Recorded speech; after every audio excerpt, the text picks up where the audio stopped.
No módulo de hoje vamos estudar acerca da influência do pós-modernismo em relação à interpretação bíblica de todas as coisas.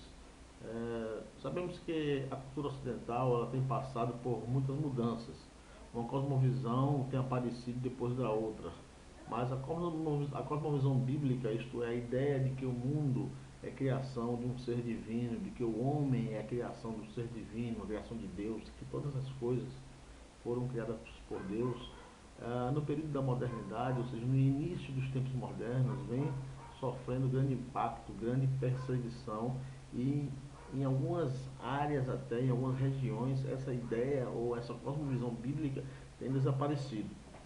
Então esse ataque, motivado por um cientificismo racionalista, motivado pela mudança de paradigma na civilização ocidental, promove essa deconstrução da cosmovisão bíblica. E com o advento desses tempos modernos, os famosos tempos modernos, a cultura ocidental é invadida por esse racionalismo, é invadida por essa falta de crença nos moldes e nos modelos que a Bíblia apresenta. E a ciência, então, Europa do século XIX, tem grande força e impulsiona esse tema acerca do racionalismo e do entendimento de todas as coisas pelo fio da ciência, sem colocando de lado, eu diria até, ou não levando em consideração, não levando em conta o que as escrituras, ou que a palavra de Deus, ou que qualquer coisa relacionada à religião coloca. É aí que surge o, o famoso brado de Nietzsche, quando diz Deus está morto.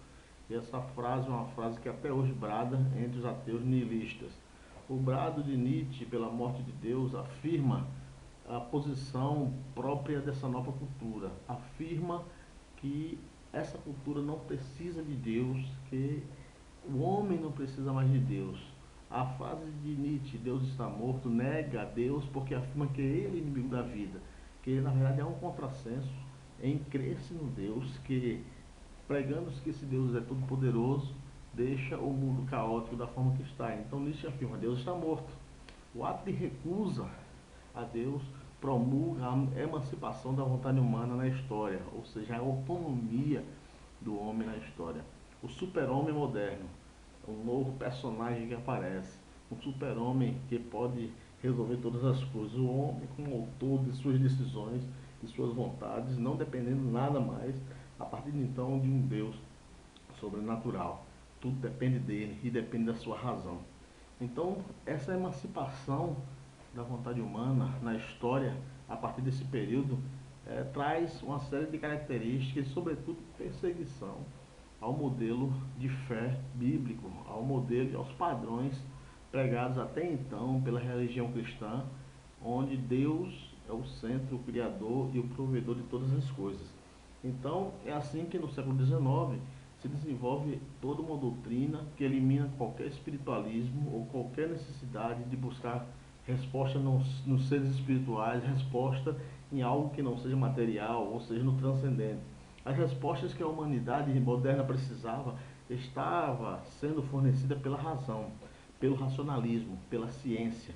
Todas as afirmações deveriam passar pelo crivo da ciência, onde então a nova deusa aparece, a ciência, uma deusa toda poderosa, que define os padrões, define os parâmetros de vida, de criação, de tudo a partir de então para o ser humano. Então, nesse aspecto, nesse contexto, nesse paradigma, os modelos colocados, a verdade colocada pelas escrituras, pela Bíblia, não tem mais consideração nenhuma para o homem moderno. No século XX, o Ocidente foi invadido pelo marxismo, pelo fascismo e existencialismo. Contudo, na segunda metade desse século, o espírito do tempo moderno, tão enfatizado pela ciência nihilista, veio a cair de moda. E é no século XX que o movimento histórico e filosófico chamado pós-modernidade ou pós-modernismo aparece com força. Alguns historiadores posicionam o início desse período com a falência do comunismo, com a derrocada do Muro de Berlim em 1989 e com o insucesso absoluto da economia do sistema materialista, Assim, o modernismo foi substituído pelo pós-modernismo. O modernismo não satisfez os anseios da humanidade, as necessidades e questionamentos da humanidade afastada de Deus.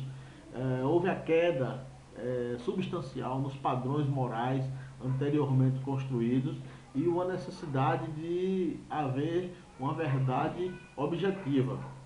Contudo, no período chamado pós-moderno, apresenta-se fortemente o pluralismo, que tem suas raízes ainda no período moderno, mas no começo do século XIX, o filósofo Schleiermacher questiona esse exclusivismo do cristianismo, que dizia ser Jesus Cristo o único caminho para a salvação, o único caminho para a vida. Então Schleiermacher vem questionar essa exclusividade da mensagem cristã de salvação.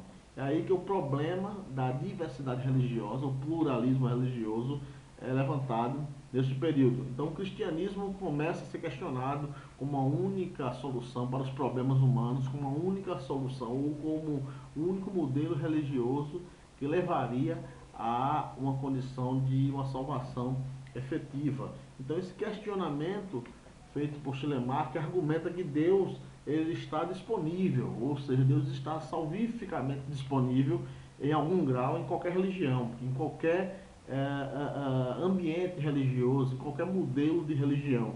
Então o Evangelho de Cristo, segundo este filósofo, é o cumprimento e a mais alta manifestação da consciência religiosa universal, mas que na verdade não existe esse exclusivismo do cristianismo para a salvação.